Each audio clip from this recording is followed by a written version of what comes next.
Well, I've taken my nylon food service cutting board thing, and on there I've got green onions chopped up along with some regular white onion, some celery, mushrooms, and some garlic that I've taken with this knife that I like here that I got with my wok set.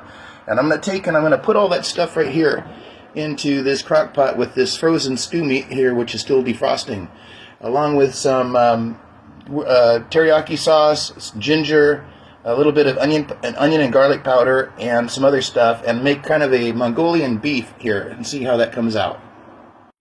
So I'm kind of making this whole thing up as I go along. I had a lot of this stuff in my fridge, and I wanted to use these vegetables up. So I just pulled stuff out of the freezer. So get that in there. So I don't care if the meat's at the bottom. I don't care how full it is.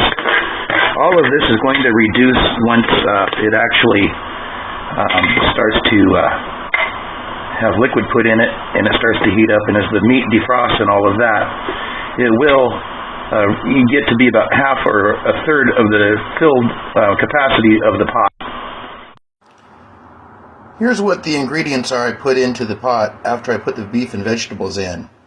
Some toasted sesame seeds, virgin sesame oil, ground ginger, and teriyaki sauce. This is a representation of what I put in, but what I actually put in was some homemade stuff that I've made.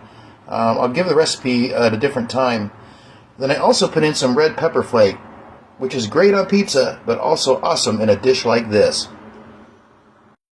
I also put in a 1/4 cup of all-purpose flour to allow it to thicken as it cools down. So I turned it on high, and I put everything in there. And it's just going to sit there for a few hours, and I'm going to stir it occasionally. After an hour, I reduced the heat to low on the pot. I covered it for about 3 hours and stirred it occasionally. And finally, I just turned the heat off, and I'm just going to let it sit here with the lid on for a little bit and cool off before transferring the whole thing into another container where it can cool off further. And then you'll see that this liquid will thicken up and become like a nice savory sauce for this stuff. And then it's going to be great when it's served over a bed of rice.